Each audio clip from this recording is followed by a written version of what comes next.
Welcome back, friends. Welcome back to Solutions Watch. I am your host, James Corbett of CorbettReport.com, and this is the 2022 Year in Review.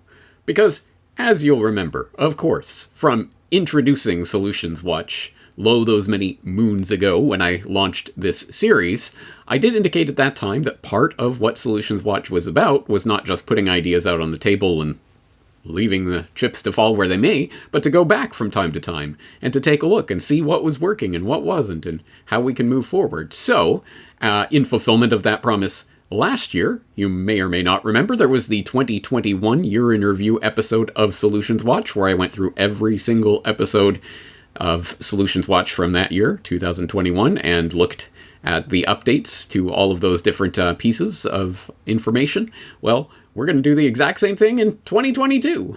Happy New Year, everyone. All right, so it's going to be a voluminous, a very, very long podcast today.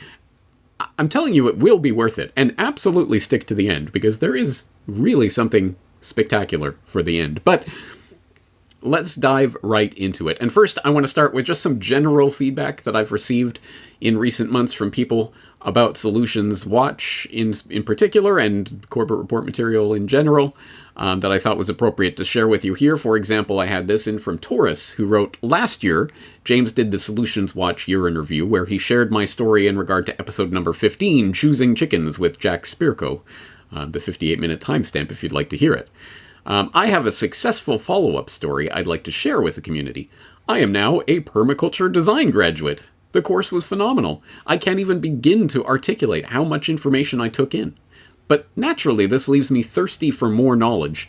I tell everyone that now I'm a permie for life, keeping those principles alive through my daily actions. Additionally, through a member of the class, I was hired for a new job.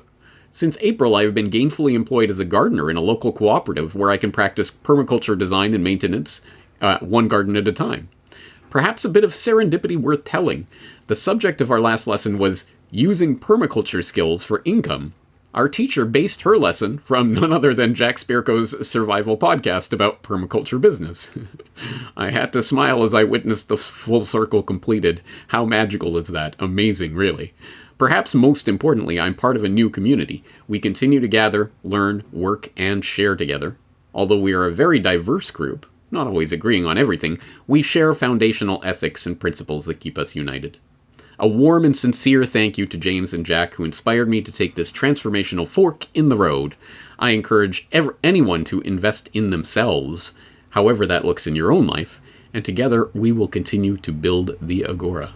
Awesome. Love to hear it. Thank you for that feedback, Taurus. I got this in from Matthias. Ever since you introduced Solutions Watch, I started shifting my mindset to focus on more positive things at the same time, not only looking at the doom and gloom around us, but looking actively for solutions, or just shifting away from a certain problem that I can't do anything about at the moment and focusing on something more productive. Whether coincidental or not, my impression is that not only internally I became more peaceful, but from my perspective, even the whole world went into a better direction again. With lockdowns and COVID madness having stopped way earlier than I thought they would, people on a global scale and in my own neighborhood and friend circle waking up to having been duped, etc. Well, I'm glad to see that the solutions focus has affected your own perception of the world, Matthias. I think that's part of the point, so thank you for the feedback. Pauline writes, "Thank you for the work you do. It has an impact. Me and some of my friends have filtered water, keeping chickens, growing own veggies, writing to local heads of schools and supporting teachers. Schools have become places to get vaccinated. Writing to local doctors, stalls for outreach work, a whole lot of reading, educating kids, wearing Liberty Maniac t-shirts, designing our own t-shirts, no more watching TV or reading newspapers, questioning NHS. It's empowering. You are an important source of information. I like your measured, thorough, and honest approach. It works well, especially when exposing huge lies. All the references mean you can go off and do your own research, which is really useful too." Well, I'm very glad that's what this is here for, so thank you for taking that information and doing something with it out there in the real world. Moving on, we have Facundo, who writes, "More or less with the beginning of Solutions Watch series, I started by taking to the basement the two TV/screens in the house. no more movies, and the only music I listen now is old traditional instrumental music from cultures around the world. I limited the use of my phone for browsing the web for when I go to the toilet and when I sit in the sofa after dinner, half an hour max. I don't read the news, occasionally some Wikipedia, but I tend to focus in the universal things that are away from the urgency of the present. I find it more and more interesting to read dead people than the ones living now. Also, I'm consuming almost only audio material, like the Corbett Report and 2 or 3 others, only while I do some productive task at the side that I can combine with running or biking, cooking, housekeeping, or commuting. I'm so glad for this big change in my life. I feel better and I read more books now, have more time for the family, for hobbies, and for social life. I discovered new tastes like the shakuhachi, the Japanese flute, and I'm getting things done that I was procrastinating for years, like starting to read about history of India and Hinduism. I'm also reading Max Weber, and I'm planning to start with the classics of anarchism. I'm now at least at the point I can imagine as plausible to even maybe try to read Kant. I should have started a gratitude diary and or sending letters to people I'm thankful for, but at least I'm thinking often about it. And I feel like it's my own way of meditation, and it makes me feel more calm, and at the same time it energizes me. Thanks, James, for sharing good ideas. You bring positive change into my life, and in turn, into my family. PD? Now that I realize this could count as my first gratitude letter. Well, congratulations. Yes, you got it. That's what it is. And I'm so grateful for all of this type of feedback that I get from people. Honestly, this is what makes the work worthwhile for me. Because it's one thing to put ideas out there and they just kind of fall into a void. It's good to hear that people have actually applied them, that they actually have some utility for people out there. I need that kind of feedback as well, because otherwise I don't know what is working and what isn't. So thank you to all of those people writing in and leaving their various comments about the Solutions Watch series in particular, about the work in general. I do appreciate that. And of course, as always, Corbett Report members definitely invited to log into the site and leave your comments in the comments section for this edition of Solutions Watch at corbettreport.com/2022solutions, and give your own feedback about what you've applied, what's working, what isn't working, things that you want to try for the new year, etc. But let's move into the week-by-week, episode-by-episode guide, the whirlwind rush through the year 2022. We're going to review every single episode of Solutions Watch and where those solutions stand. We're going to start with the first edition of Solutions Watch for 2022, which was released on January 11th. It was about Translate the Truth, and it featured Derek Burrows of theconsciousresistance.com. You undoubtedly know Derek by now, I'm sure, who was introducing at that time the idea of translate the truth. The problem that we all know exists out there.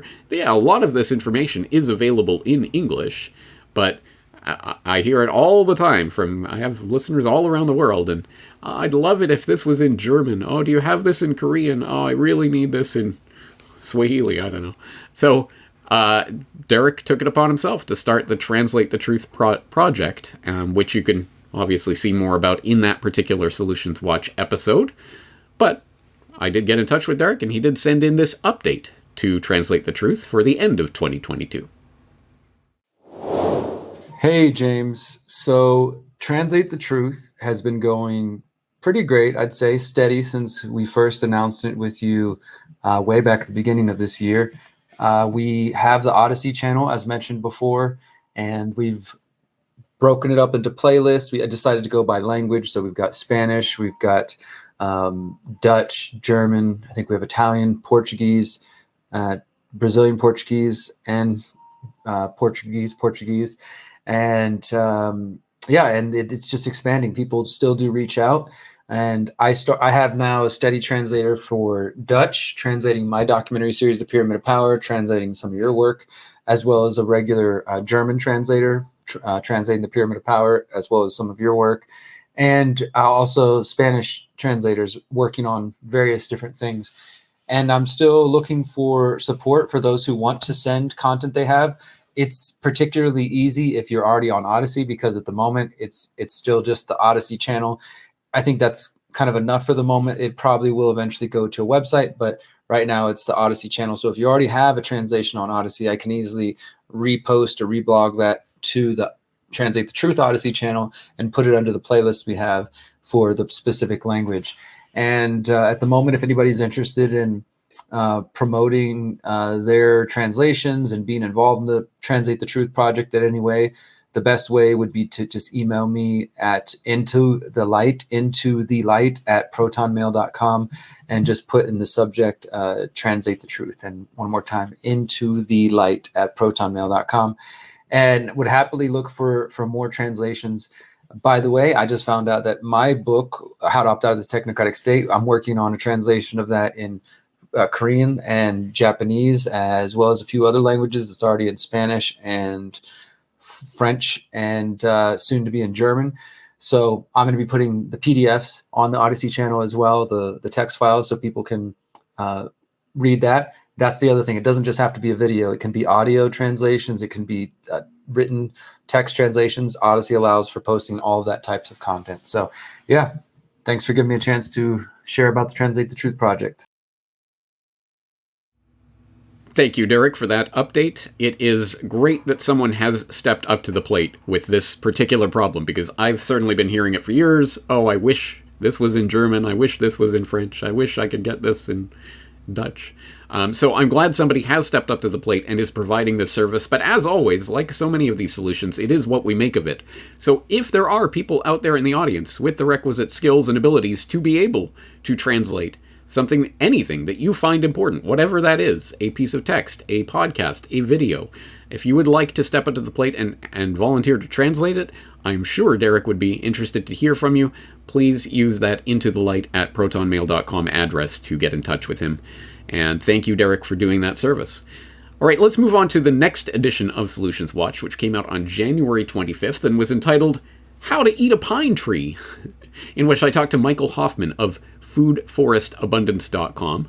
And I suppose the titular part of the conversation was about eating a pine tree and the various ways in which that can be done, from eating the cambium to creating pine cake to drinking pine needle tea. There are many ways that you can not only get sustenance but even nutrients out of a pine tree, which is somewhat surprising. And of course that was the entree into the larger philosophical but also very practical conversation about the incredible abundance that is all around us in terms of the food that we have all around us, or the potential for food that we may not realize. And that bigger conversation was, of course, to talk about the idea of food forest abundance and the services that they provide in helping people to design and then to implement a food forest, creating multiple layers of vegetation that, instead of just a decorative lawn, could actually be edible and could actually help sustain you and your family. So we talked about that concept, and now Michael Hoffman and Jim Gale are here with an update about food forest abundance and their latest project. Hello, James. It is Michael Hoffman with Food Forest Abundance here, and I'm so excited to be providing an update for you and your audience. It was fantastic talking with you on Solutions Watch earlier this year. And man, we have been busy ever since then, growing freedom and growing food and really spreading the solution for mankind. So we're up to now about 600 food forests that are designed and in various stages of installation all around the world. And we've actually gone a step further beyond that to create this new offering, which we're calling Freedom Farm Academy. And what a Freedom Farm Academy is a living, breathing demonstration center to remove all of the objections and all of the reasons that people come up with for why they can't be living in a free and abundant world and why they can't be doing this. Instead of that, we're showing them why they can and why it's not only possible, but it's logical. And our team is here to help them do it. So you might be noticing this other handsome man over in the corner here, and that is Jim Gale, our founder and chief storyteller. And not only is he an inspiration for everybody, but he is living it. And rather than showing you snow-covered mountains here in Montana, I thought who better than to walk you through a Freedom Farm Academy and a food forest than Jim Gale himself. So Jim, where are you right now? Oh, thank you, Michael. And hello, James. I've been an absolute big fan of your work for many, many years. I was in one of your private classes on mass media, and wow, I learned so much. Thank you for everything you do. I am in Galt's Landing here in Central Florida, and I'm in the middle of a food forest. Now, I want to show you this and your audience. A lot of people think growing food is hard to do. Well, that's one of the biggest forms of BS. There's three forms of BS. There's bad science, there's bullshit, and there's belief systems. And the belief system around growing food is one that we are going to blow away. This was Florida sugar sand 11 months ago. In 11 months, we have transformed this land to produce a massive amount of food. We are a community, and most communities, they have an HOA where this would all be lawn, right? There are 44 million acres of lawn in the United States alone. The lawn takes more human resources, more pesticides, more chemicals than any other crop, and it does not provide food for people. Instead, we are using our land wisely, so we don't have HOA expenses. Our land is not a liability on our balance sheet. Our land is a massively productive asset. So we don't share the liability, we share the abundance of food. And when we inspire and empower a shift in awareness that leads to mass adoption of growing food instead of lawns, well, Victor Hugo said there's one thing stronger than all of the armies of the world, and that is an idea whose time has come. This is the idea that will change the world. So thank you for all you do, James. Now, Jim, do you need to be rich and have a whole bunch of money to get started growing a food forest? Or where would you say people should be starting right now if they don't have all those resources? You can start a food forest for $5. You can go to the local store and you can buy a papaya, and you can eat the papaya, and then you can take the seeds out of the papaya and you can start 100 new papaya trees. You can use resourcefulness instead of resources, and you can create your own food abundance. It is literally that easy, my friends. Nature is abundance. You can count the seeds in a single apple, but you cannot count the apples in a single seed. And that's what we're demonstrating all over the world. And our team is here to help all of you at home to get started. As a matter of fact, right now, we have a free strategy session with a certified permaculture designer to help you figure out the best way to start. And we are growing this movement exponentially. We are up to 8 Freedom Farm Academies across the earth, from Ghana to Thailand to Texas to Canada. We are just exploding and demonstrating that this is the way we change the world. So thank you so much, James, for all you do. And we look forward to hearing from more fantastic members of your audience and helping them get started. All right, awesome. Thanks for the update, guys. And for anyone in the audience who is interested in that, of course, you can find the Food Forest Abundance website at foodforestabundance.com. And you can also find the Freedom Farm Academy page on the Food Forest Abundance website. I'll link both of them up in the show notes for this episode. And just on another note about that episode, I will say that, first of all, there was quite a few comments in the comment section of that episode warning people not to girdle a tree when digging through the bark for the cambium of these pine trees.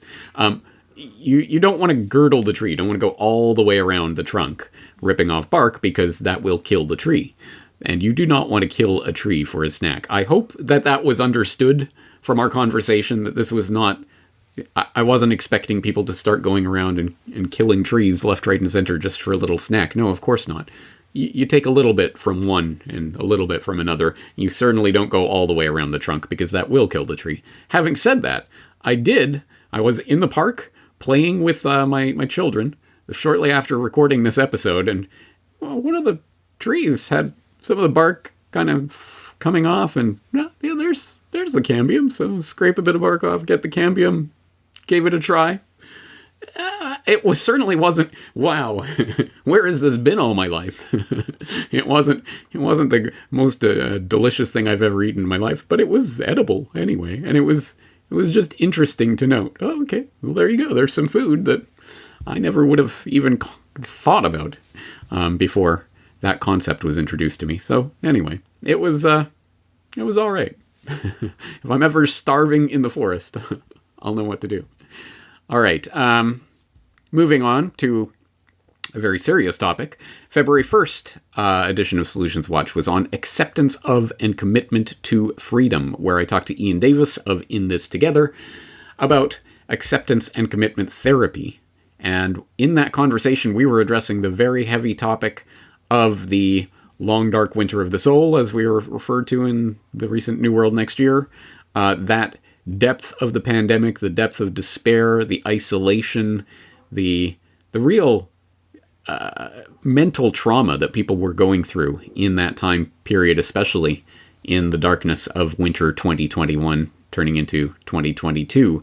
And we talked about that and what people can be doing about that, and how acceptance and commitment therapy may be one way for people to help deal with that trauma and pain that they were experiencing. And it's an important conversation. I hope you will rewatch it, because I will be revisiting it in the new year in a slightly different context. But that's, I think, still highly relevant information. But I'll just note one of the comments from the comment section that was particularly apropos, again from Taurus, Corbett Report member Taurus, who wrote that several years ago, I ordered an ACT, Acceptance and Commitment Therapy, self-help workbook by Stephen C. Hayes called Get Out of Your Mind and Into Your Life. Unfortunately, I only got about a quarter of the way through it. I was finding it difficult to be completely honest with myself and just kind of gave up. Shockingly, I find myself in a better mental state than when I first attempted this self-help therapy. But I think it would be worth trying to work through it again. I still have some improvements to make. Maybe some guidance from a therapist or a group setting would be more effective. Anyhow, I just wanted to share an ACT resource. All right, so thank you for that feedback, Taurus. And if anyone else has any specific feedback about ACT, again, you can leave it in the comment section for this edition of Solutions Watch. Moving on, February 8th, How to Research Online. And this was my presentation at the Greater Reset Conference, where I did exactly that. I showed you how I do my research.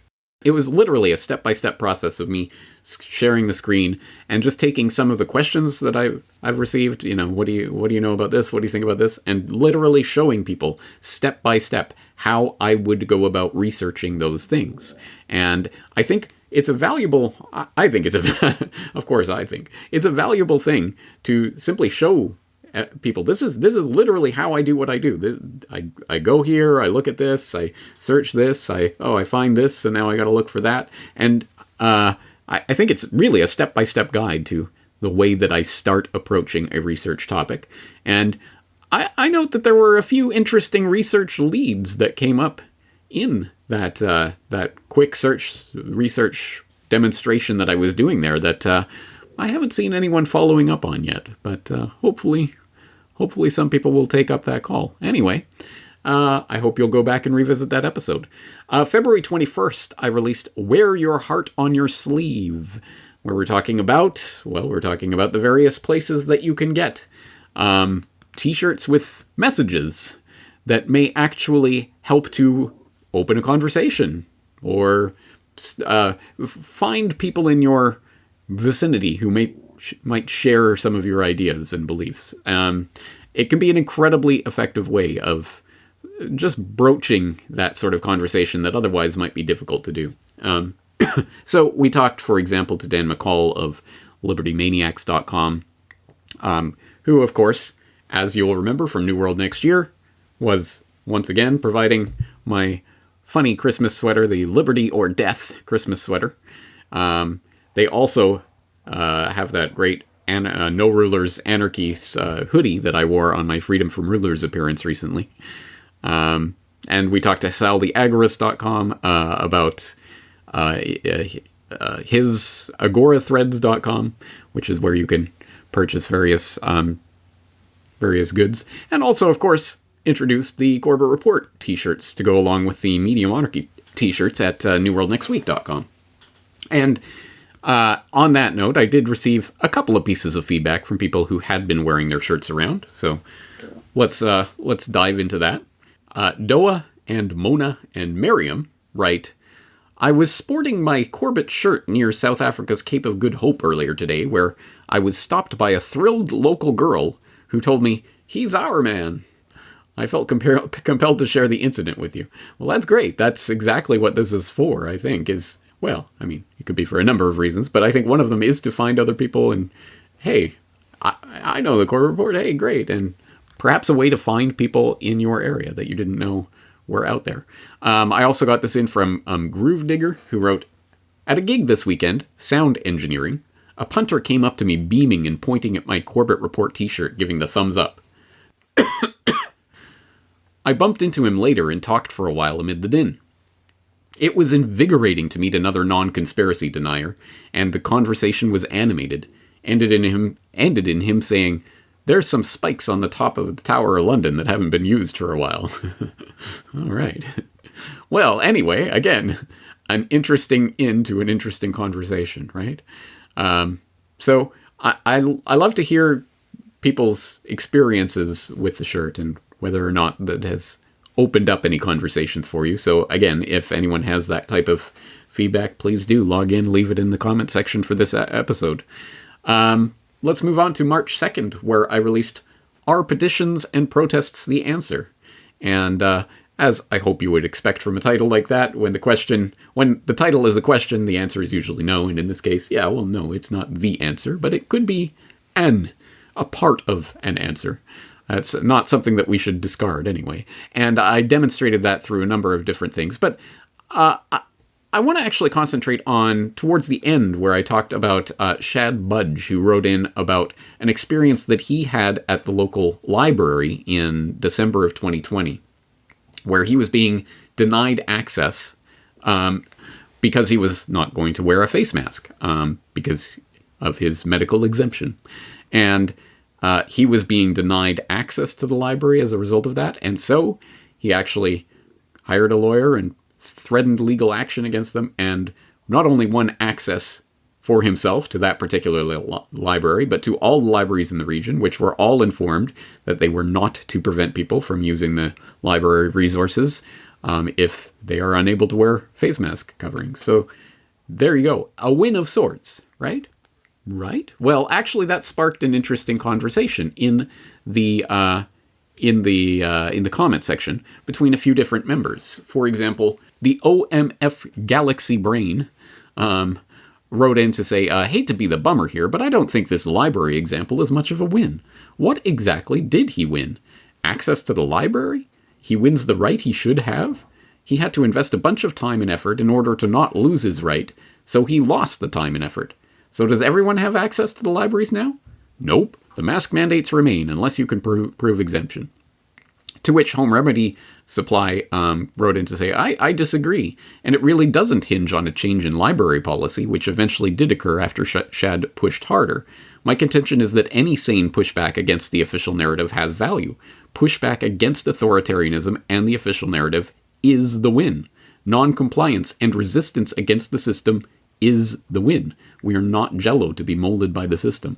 And then Hare comes in to agree with Home Remedy Supply, and there's some more back and forth. I will invite you to read through that comment thread. I think it's particularly interesting.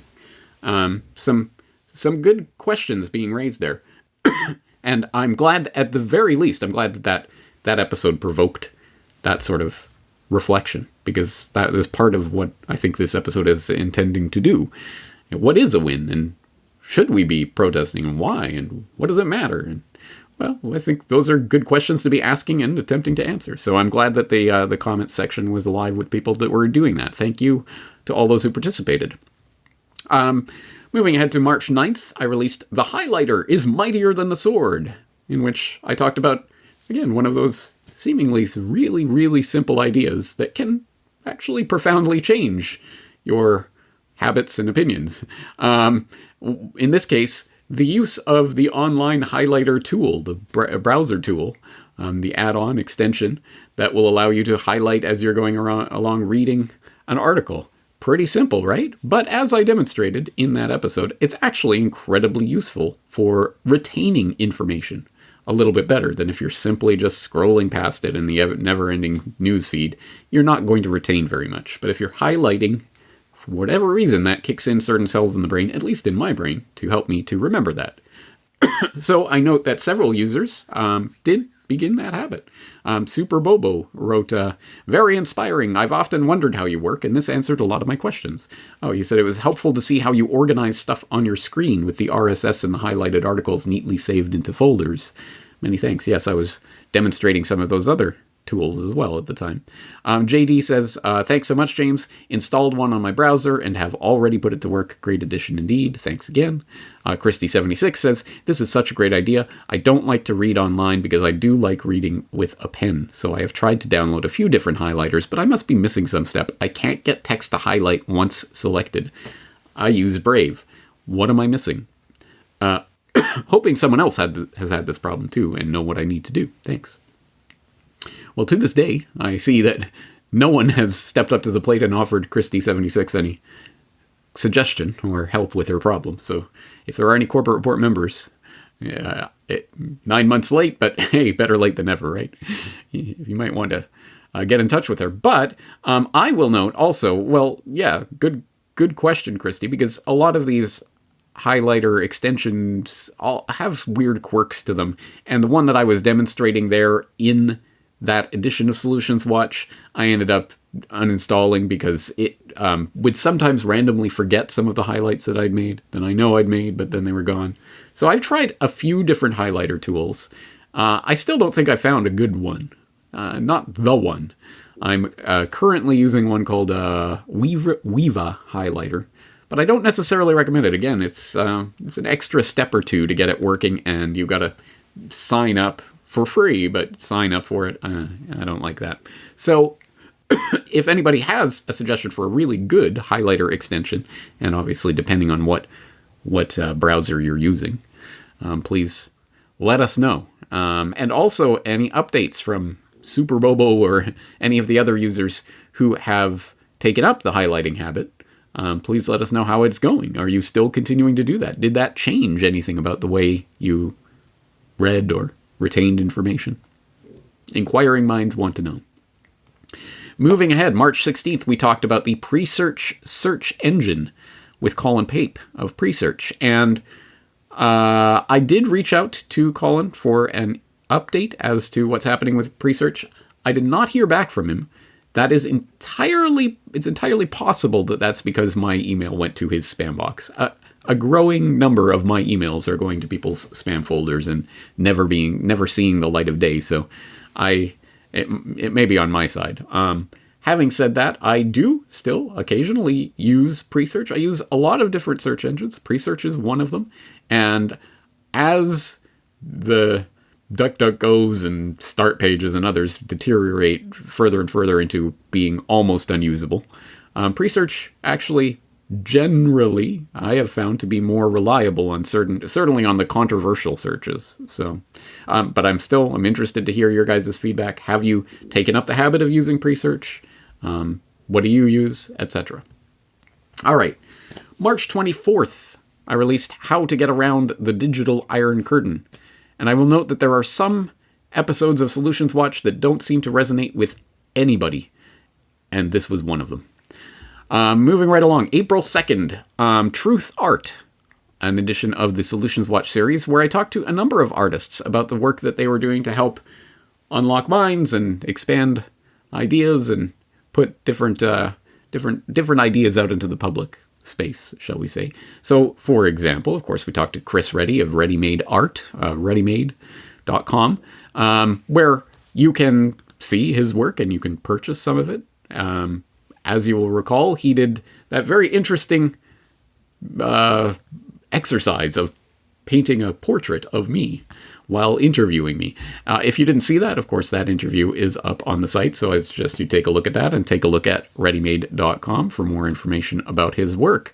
We talked about Flip City, which is a satirical, I don't want to say Mad Magazine-esque, but in that original satirical truly subversive sort of idea of some sort of underground zine, Flip City certainly fits that bill. And so I did reach out for an update on Flip City, and I heard this back. Hey James, thank you for including Flip City magazine in your Solutions Watch wrap-up. It really was our best interview of the year. We really appreciate that you get it and stated it so eloquently. Let's give your audience a 15% discount with code SOLUTION. Tons is already always happening over here, but here's something that may interest your audience. We interviewed James Pilato and printed with illustrations in our 12th edition, May-June 22. Then we awarded James this month as part of our first annual Flippy Awards, and he took it like a champ. On that note, we would also like to interview you for print if you would be willing. Well, I certainly would be. I'm glad to hear things are going all right, and I hope people will, if they're interested, take them up on that discount offer solution. Of course, the link to Flip City magazine will be in the show notes, as always. And we also talked to ZB about the coloring as a sort of therapeutic tool, as it were, or a way of focusing your mind while thinking about something else. And as I said at that time, I thought that was actually a really interesting way of corralling my children into getting them to do something a little bit different and spending some quality time with them. Anyway, I did reach out to ZB for an update, but again, I did not hear back, and again, that could be my fault. So anyway, let's move on to June 21st, where we had fairy tales and children's stories with guest Frud, who, as you will remember, wrote the book Bill Goats and the Forest. And again, it was a great book that I shared with my children, and they enjoyed it. And this is the feedback that I got from Frud. The number one request from readers has been related to having Bill Goats in the Forest available in more languages. So I just wanted to let you know that we finally, today, have released 6 translations of the story. It's now in English, French, German, Norwegian, Portuguese, Spanish, and Swahili. The English version alone has been shipped to 34 different countries, which is wonderful. We've created a press release, which I'll link in the show notes, and you will find more information on billgoats.com. On the topic of giving thanks, a huge thank you to yourself. Without your support and work, I do not know where Miriam and I would have been now. I hope all is well with you and your family and that you keep the balance. All right, excellent. And Fruda also provided a video update as to what's going on with Bill Goats and his work there.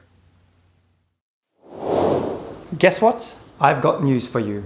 We have now made available 6 more translations of the story about Bill Goats. The story, Bill Goats and the Forest, has been translated into German, French, Norwegian, Portuguese, Spanish, and Swahili. So next to the English version, there are 6 more languages you can get this story in.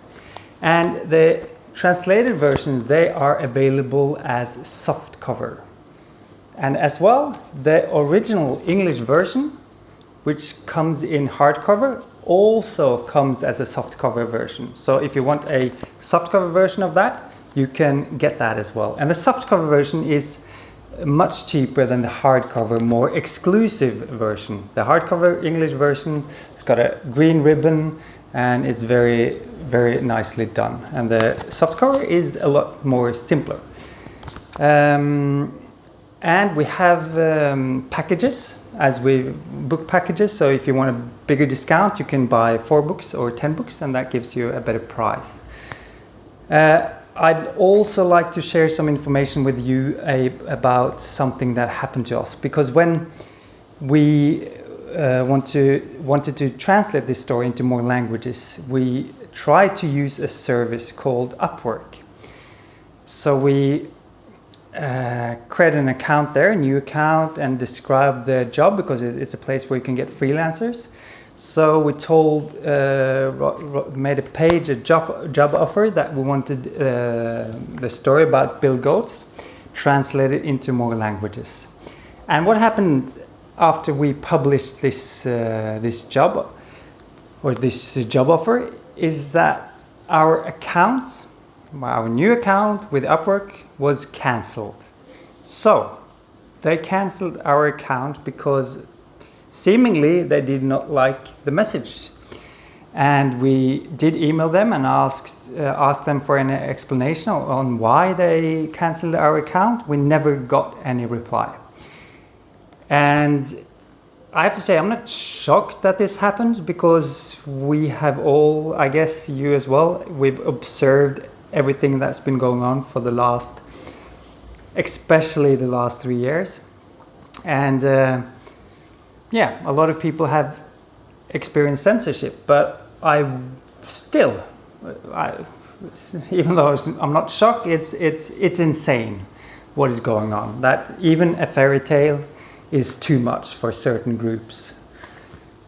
And next to that, another thing that happened, because when we paid our Swahili version, our African translator, he lives in Tanzania. Afterwards, our bank started an investigation into us. They investigated several transactions, and they said it was because they have this know your customer principle. And they started looking into requiring a lot of documentation, and it's also a reminder. Everything was okay for this time. They were pleased with the documentation we could give them, but it's also a reminder that with the flip of a switch, they can turn off or disable or take your money, turn off your account, and people have already experienced that. So it reminds us that the work we're doing is important, and we will continue as long as we are able to. So we will spread the story about bilgoats in the forest to more countries and more places, more people. Already there are people from 35 countries that has gotten this story, the English version of the story. So it's been a huge reach, and I'm actually glad to see that it creates a reaction in positive and also a reaction censorship-wise, because that means we are telling the truth. That's actually today that's a sign of quality, I would say. So yeah, that's all. Another chilling reminder of just how much of our lives are digital now, and just how much is at stake when these digital gatekeepers essentially start removing us from the ability to use their services. A harrowing tale, but anyway, thank you for the update nonetheless. And again, people can check out the book at bilgoats.com. Turning to the next edition of Solutions Watch, June 29th, Teaching Children About History, where we talked to Connor Boyack about the Tuttle Twin-inspired history textbook of sorts that we were talking about, that was talking about the initial lead-up to the American Revolution and what took place there. So you can see that conversation for our talk about how to get this type of information across to children, obviously, but also to the parents who are reading it to their children, which is always a nice way of getting a double whammy of information out to people, in the Tuttle Twin style, I suppose. I did reach out to Connor Boyack for an update, and he provided this one.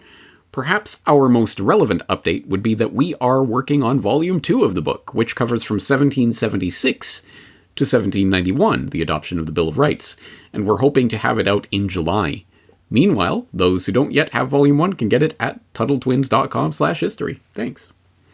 All right, thank you for that. I don't know if I heard any feedback from anyone who specifically had purchased the first volume, but if there are any people out there, I'd be interested to hear that feedback.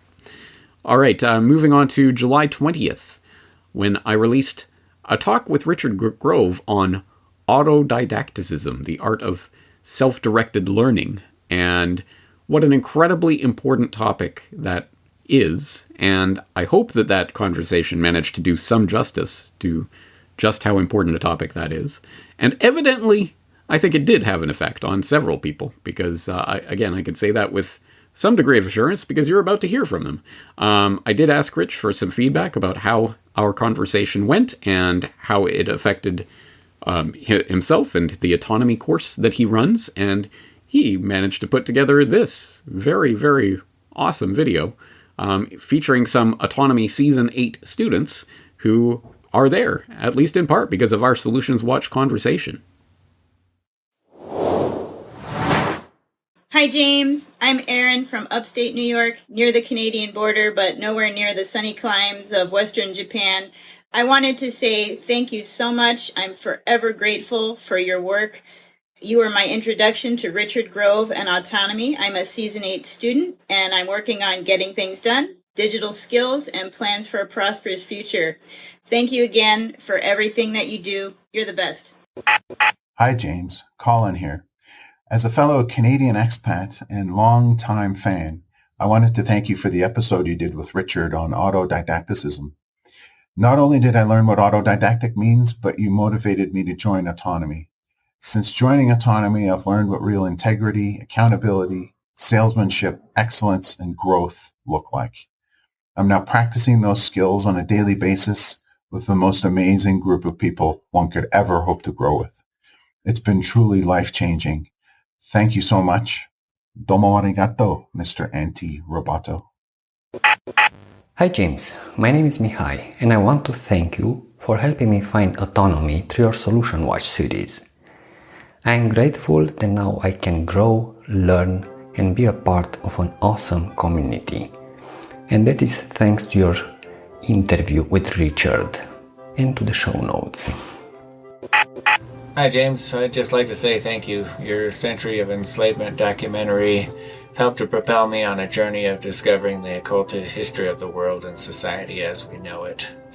You introduced me to Richard Grove, a man like yourself with immaculate research capabilities, and you both have helped me to grow intellectually in ways that I am deeply thankful for.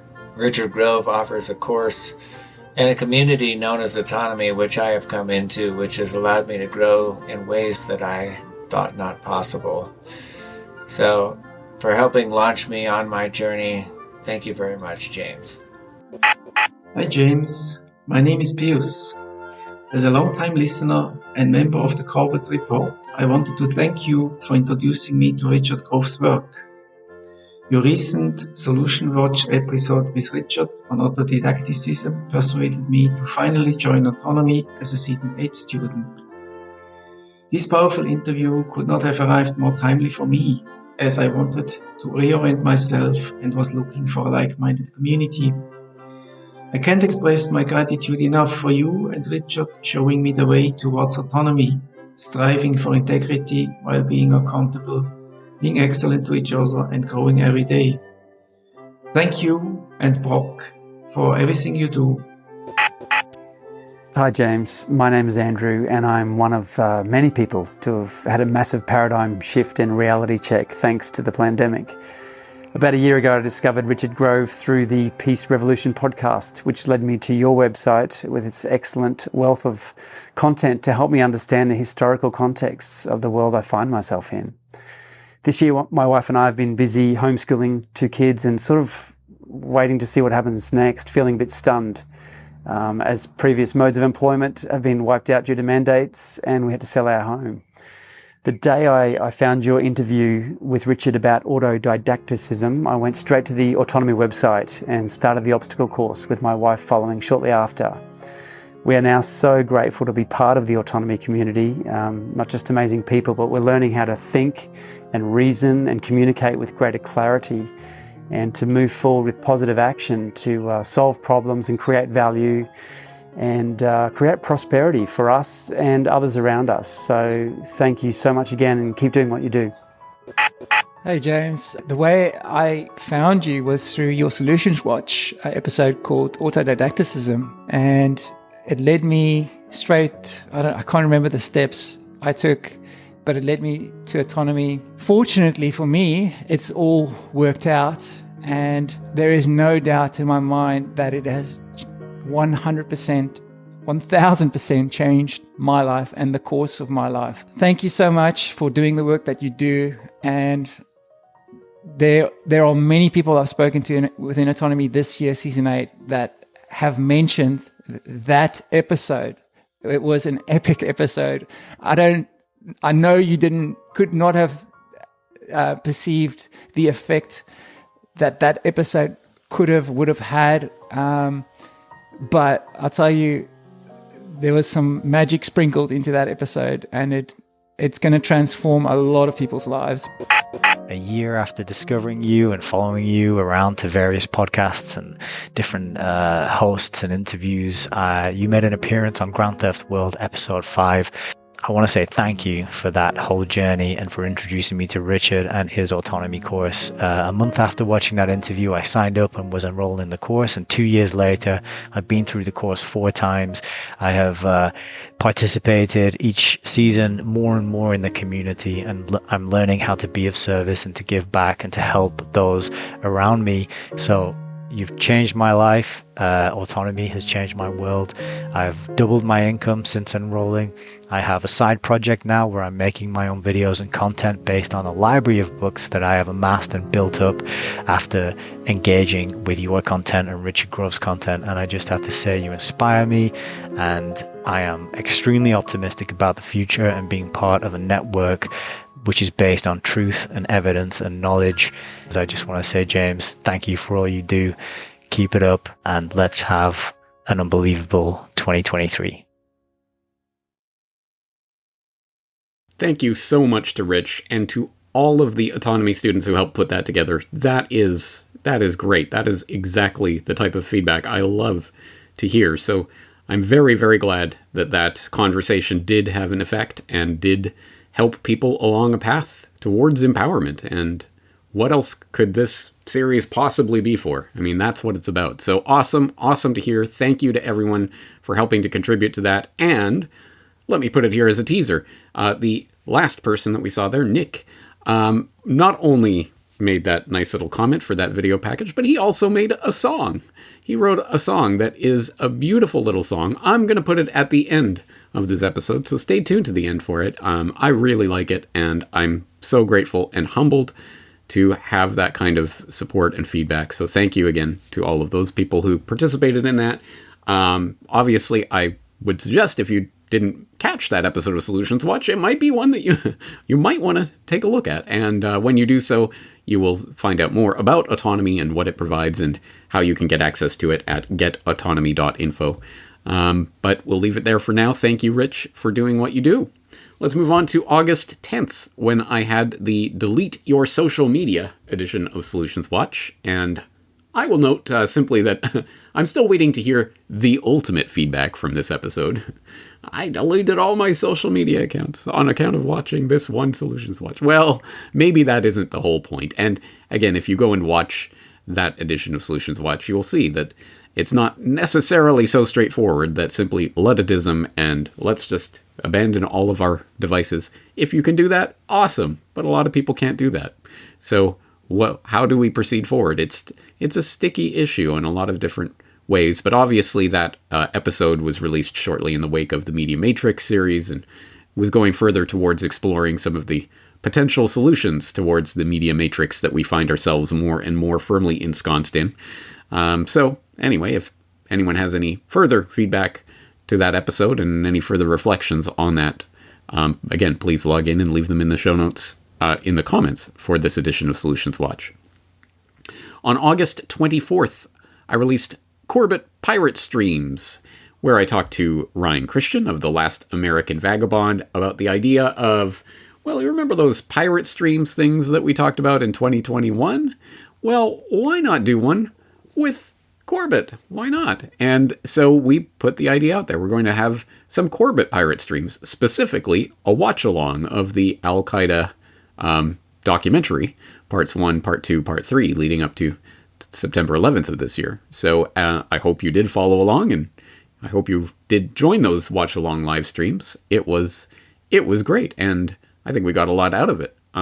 So thank you, Ryan, for helping to make that possible.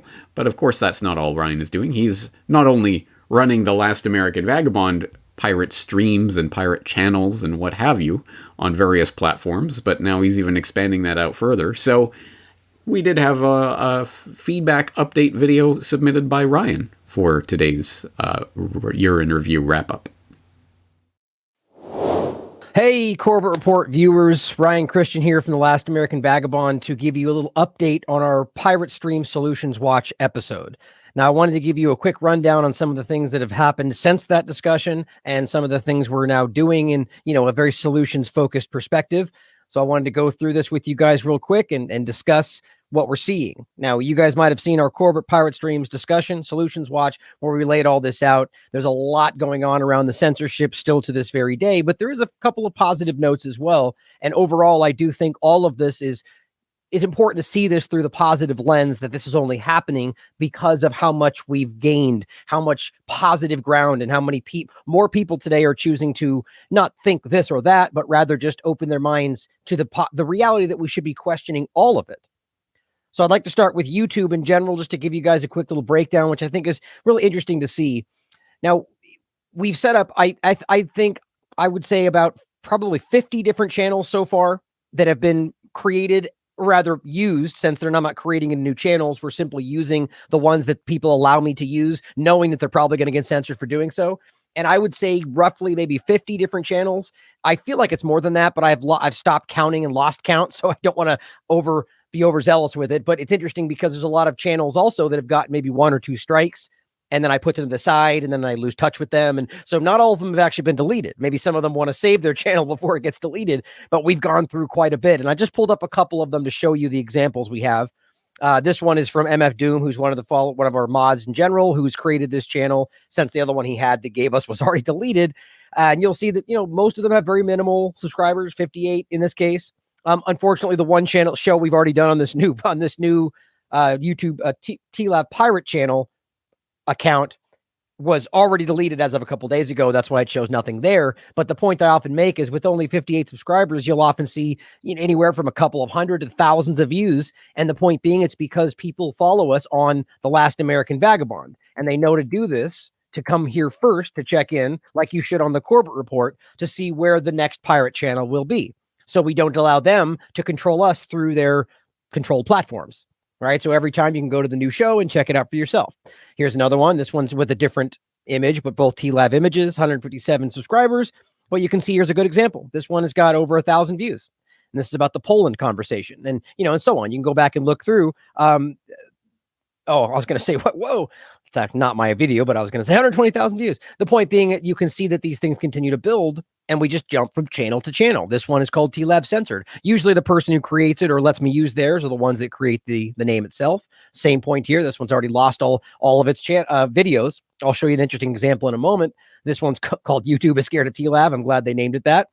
Recent interview with Sam Husseini. Just a couple of these. Right now, as you'll notice here down on the screen, or at the bottom of the screen, I believe you guys can see this, that we have, it doesn't look like it shows it. That's unfortunate. But at the bottom of my screen, I have probably 7 different windows open with different YouTube pirate channels ready to use. So I make sure I jump around from channel to channel. I also wanted to show you one quick thing on YouTube before I move to a couple of other ones, trying to make this as quick as possible, that you guys can see how this has been working, which is really telling. So here is the back end of one of these channels, and you can see for yourself. All of these have been deleted.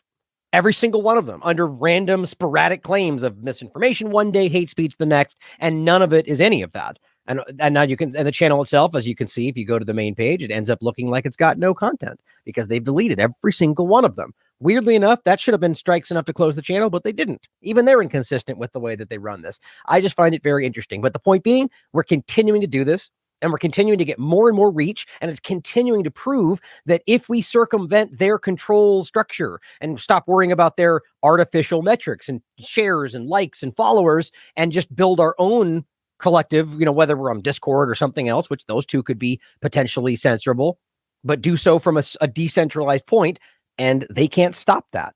And I believe they're beginning to realize this, and if this gains enough ground, maybe they'll start taking more aggressive action about it.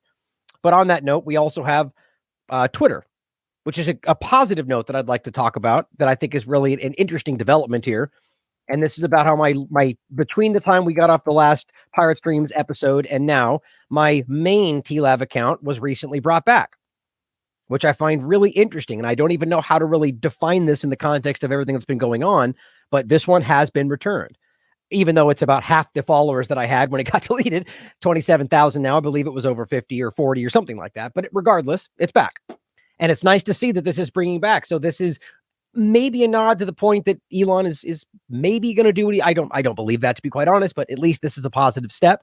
But the reason I'm bringing this up is because we have been using pirate channels or pirate accounts. Here was After Hours Live, which is the one that Be Rich allowed me to use from After Hours Live is the name of his show, and built that following up to 4,000 followers.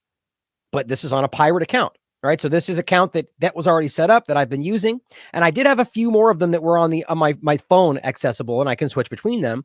The point was, though, to continue to build the following and let people know that if and when you get censored, you simply jump to the next account. And hopefully they will continue to follow that. But it is nice to see that this one has been brought back. So that's a good update to see. Here is that account. Make sure you follow TLA Vagabond. But the point being is we need to continue to lean into this, whether or not our accounts are being censored on this platform versus something else.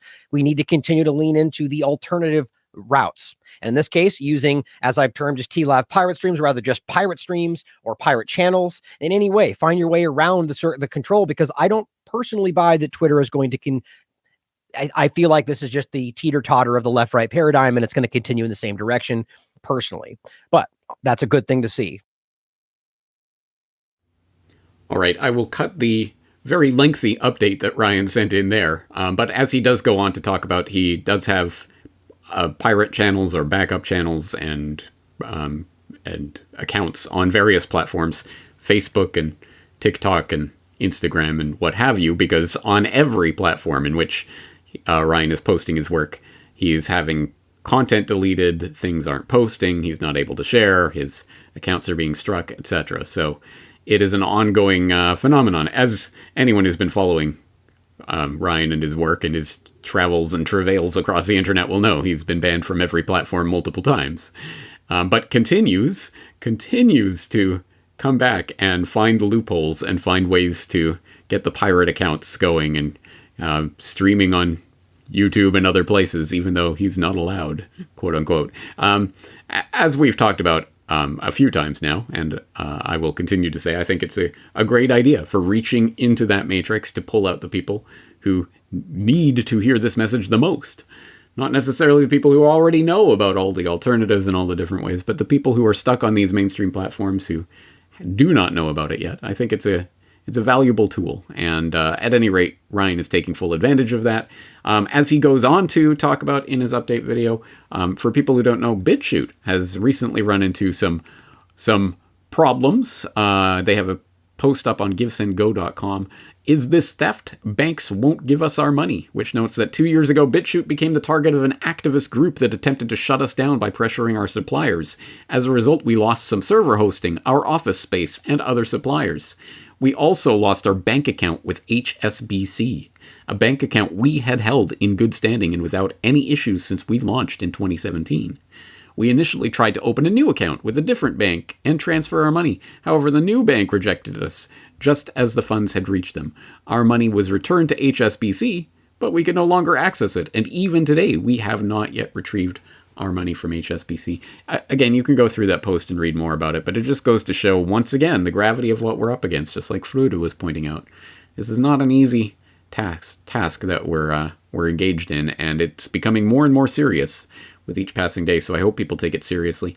Finally, Ryan also updated us on the Pirate Stream Media venture that he is launching, and that is going to feature a Pirate Stream podcast, Dialectical Dissidence, that was going to be doing more work in the future. If you've been following Ryan and his work, you'll already have heard about this, but you'll definitely be seeing more of that in the new year. So best of luck to Ryan on all of his various ventures and on Pirate Stream Media. Looking forward to seeing what he does with it. Let's move on to September 1st, where I had the email edition of Solutions Watch, which I noted at the time, the very people who need to hear this particular Solutions Watch will not hear it. I was talking about, about the concept of email and keeping in touch with people generally, but specifically about, hey, my old email list, my old email list that I didn't use anymore, but which was still sending out email updates just automatically, is not sending out updates automatically anymore. It's stopped. And I don't know if you know it, but I have a new email list now. And to this day, I still get literally pretty much every day of the week, I get an email from someone going, I haven't seen an email from you in months, and I just thought you were taking a break. But I look at your site and you've got all sorts of new stuff. Yeah, no, I'm not taking a break. So yes, if you are not signed up, the best email list to sign up to, corbettreport.substack.com. You can sign up for free, and you can get I won't say daily email updates, but every time there's a new post to the website, you will get it in your inbox, so you can get alerted right away. Anyway, if you want email updates, please do that. Also, on the note of email, I should say more and more and more of my emails really are going to people's spam folders, especially Gmail account holders. I get a lot of feedback from Gmail account holders who were expecting an email from me, people who signed up for subscribers and are looking for their login details. I sent it to you. I didn't get it. Well, did you check your spam folder? Because I bet you it's in there. And then I've had several people say, I didn't even know Gmail had a spam folder. You have to click something down. There's some kind of drop-down menu or something. But I found it, and then, oh, yeah, there's your email. So, yes, it's getting harder and harder to email, especially people with Gmail accounts. So if you are looking for an email from me, if you're expecting one, and you didn't see it, might want to check your spam folder. Might want to try getting in touch with me again. Usually if someone emails me, I can reply back to them and it'll go through to them. Anyway. Oh, the fun of the quickly degrading internet. September 28th, Freedom Cells 2.0. You might remember that we talked to Derek Brose about the updates to the Freedom Cell network that have taken place and the new website that's been launched. And yet again, Derek has been good enough to give us a little video update on how the Freedom Cell network is going. So it's been a few months since we talked with you, James, and we launched the new improved version of the Freedom Cell Network website. And I'm happy to say that I think it went very well and continues to go well. We had the initial push with these new features that we mentioned in our previous interview. And some of them, I think, maybe didn't work out exactly the way we planned, but we've been since ironing things out and trying to make the sign-up process as smooth as possible so people can get into the Freedom Cell network. They can search the maps to find people in their local area, to look for groups in their local area. Also, the Agora, which we added, which is like the classified listings from products you're selling, or even dating ads if you're looking for someone without a shot, or maybe if you prefer for her with a shot. All those options are on the site as well, and people have been making use of that. That's been really cool. And the membership has also increased. I think we are either right at 35,000 or just about to pass 35,000.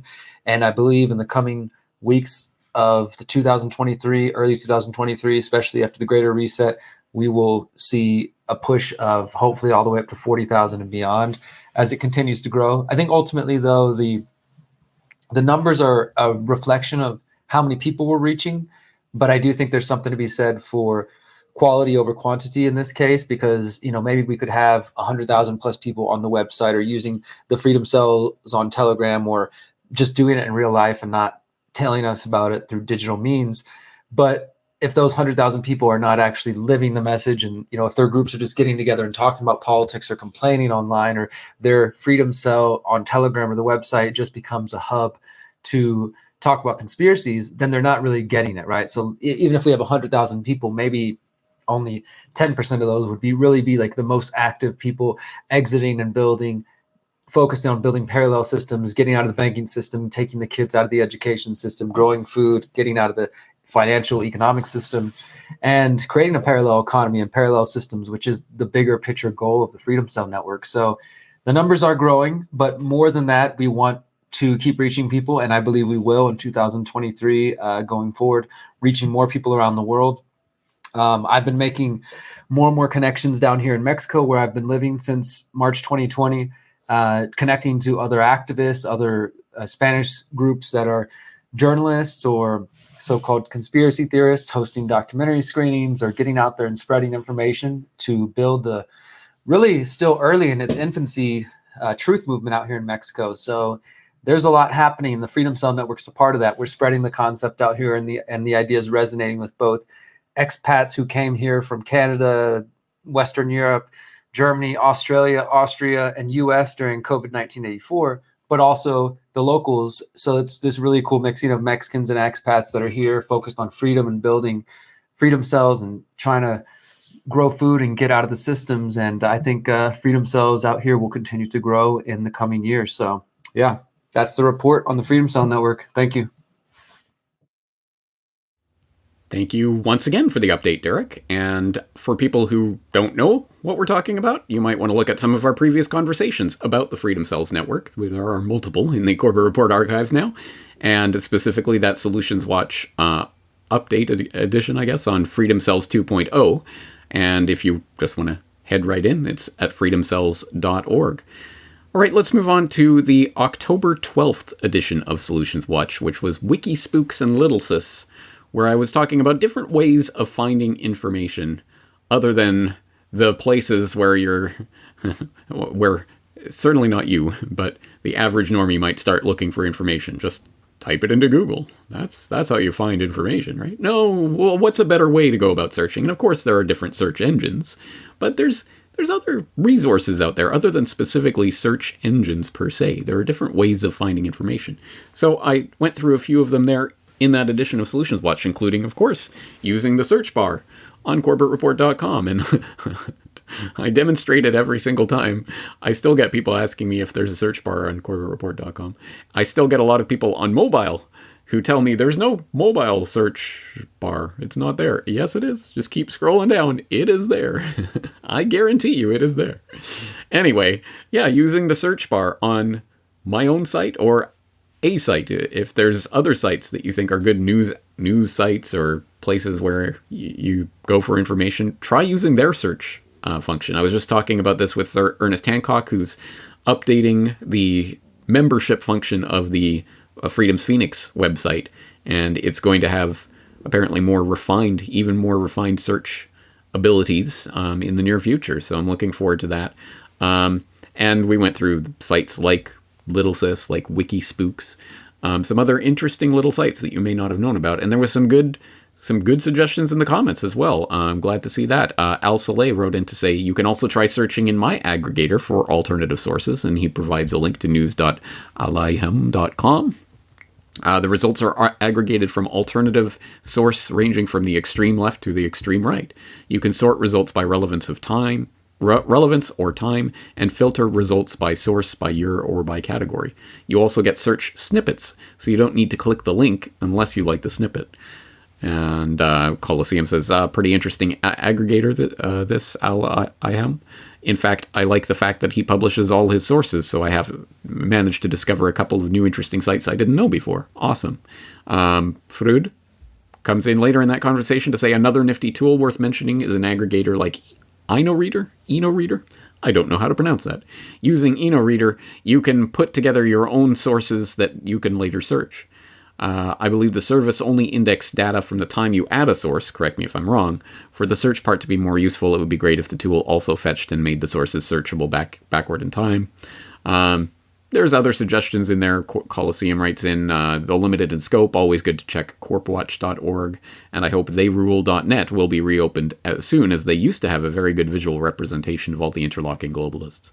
So again, lots of helpful suggestions in the comments, and that's what I love. That is my ultimate dream and vision for the Solutions Watch series, is the real action is in the comments, and I hope to see, I love to see that when people are contributing with things like that and helpful suggestions, because we can all learn our way forward together, as Rich Grove might put it.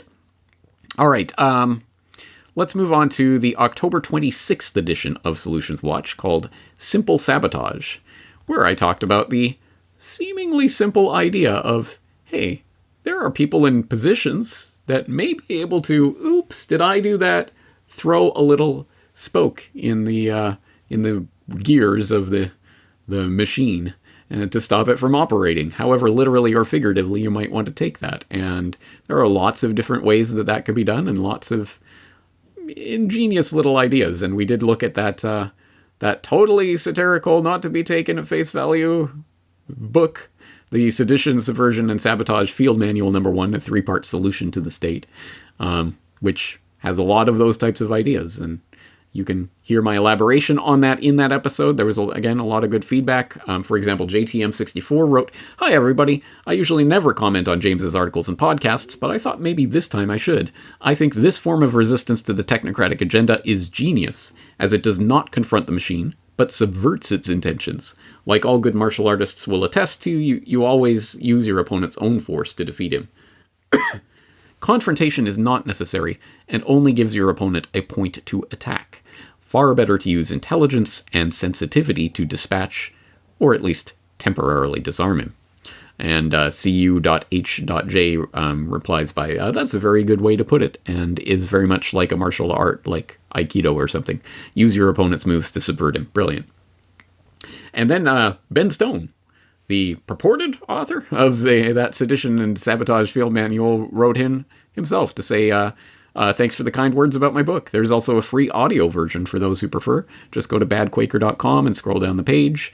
Also, James, I want to tell you again how much I appreciate your work. I check your site almost daily and watch you at least once a week." Awesome. Great stuff. Glad to see that you're checking in, Ben. Thank you for that, and I hope people will check out badquaker.com. I do note that somebody was saying that Lumen wrote that, "Ben, I couldn't get the audio of your book to play on badquaker.com. Cursor moves up to the beginning of your website page. Also couldn't get any of your other podcasts to play. Anyone having the same problems?" Neither Ben nor anyone else seemed to respond to Lumen, so if anyone would like to help Lumen out with that, this might be the time to do it. All right, moving right along. November 9th, auditing the police. And you may not remember that was looking at the growing First Amendment auditing, even Second Amendment auditing that people are doing, obviously specifically in the United States, but actually around the globe. There are different aspects of this where people are simply seeing if police will actually do their job as they're supposed to do their job. Will they actually conform to their own rules? And there are provocative, in-your-face ways to do it, ways that are kind of funny but needlessly provocative, or well, needlessly is editorial intrusion there. There are people who are just doing it as sort of a matter of course. There are different styles and ways that people do this, and we looked at a few of them in that episode, and it provoked a range of responses from people. Some of them were quite in favor of what they were seeing, and some of them quite opposed. For example, cu.h.j wrote, "This is an excellent solution and should be more widely implemented." Widely implemented? "In fact, when filming, it should be uploaded immediately to preserve it. I think the police have forgotten who pays their salary and who they supposedly work for. And a lot of the officers, not all, are shady and corrupt and break the law too. I've witnessed many moving violations by cops when I'm driving and their sirens weren't on.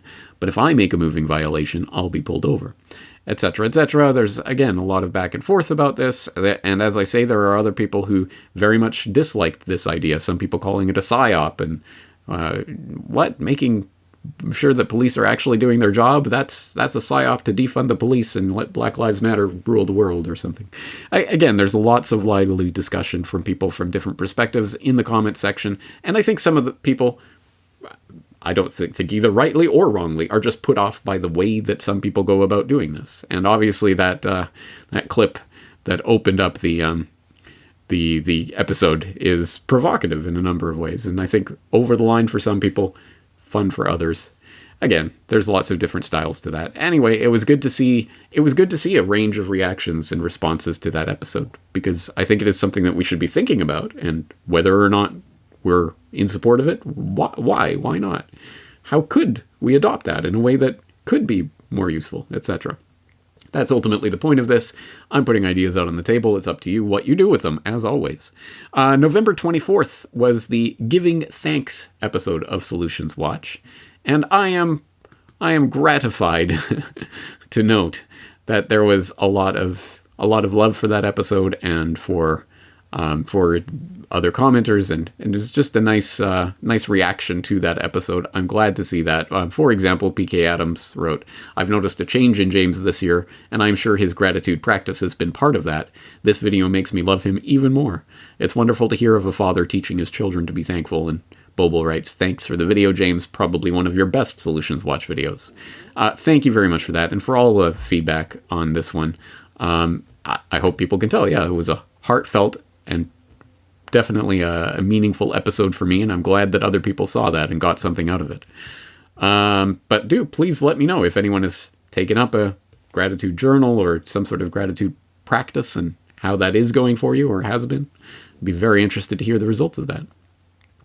And then finally, November 29th, Eye Bouncing Solutions Watch, which, again, I was extremely grateful to hear the feedback on this episode. Again, a lot of positive feedback on this episode. A lot from people who say, well, you know what? I was already doing a version of this, but I didn't have a word for it.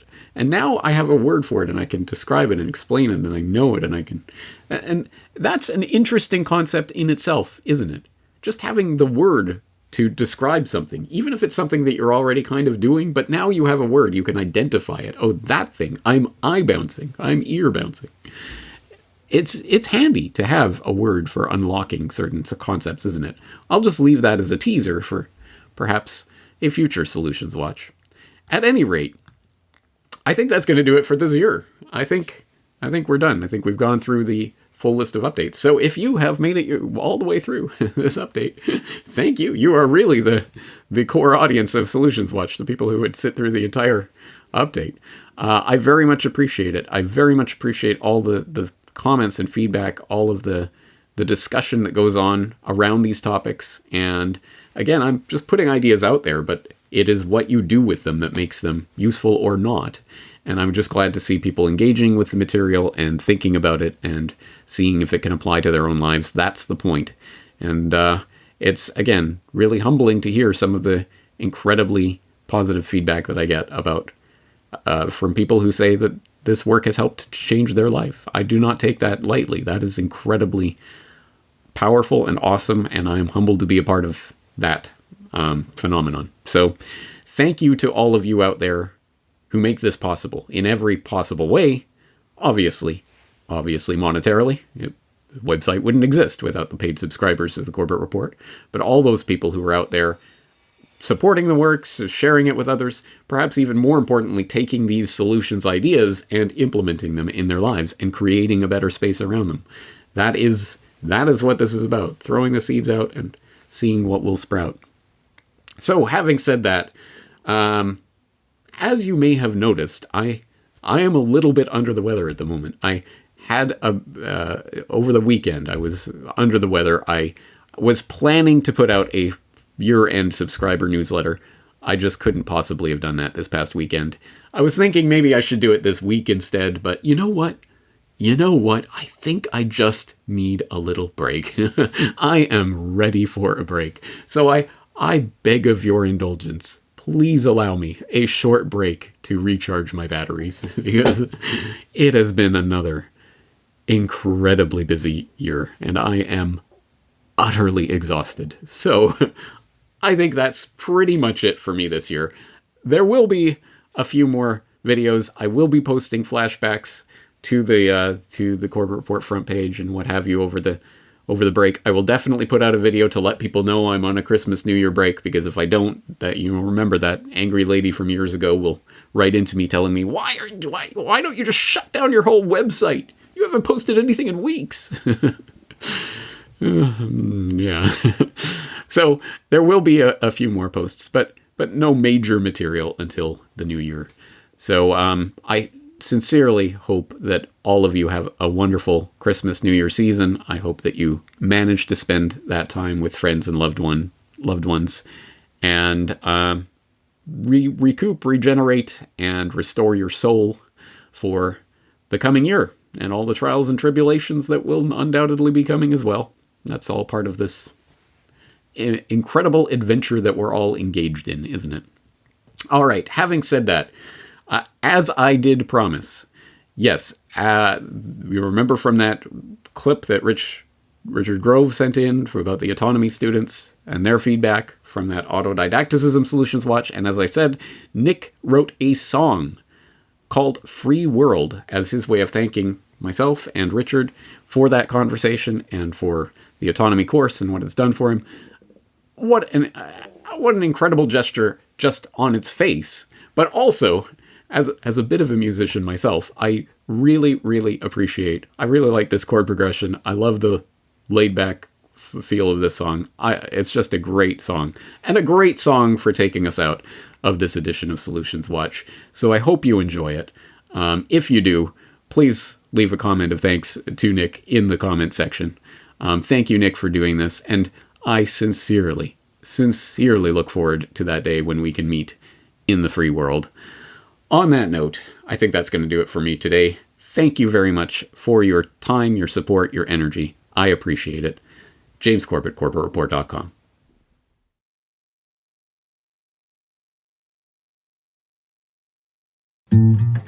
Locked down with no relief. I need some new ways to make ends meet. I listen to James and his reports. He's talking to a guy on Grand Theft World. I'm thinking, who is he? Look at that library. It's really something to behold. So I write in a search engine the name of Richard Grove. Turns out he's the man who teaches all about autonomy, a Swiss Army knife for life, and a skeleton key for success.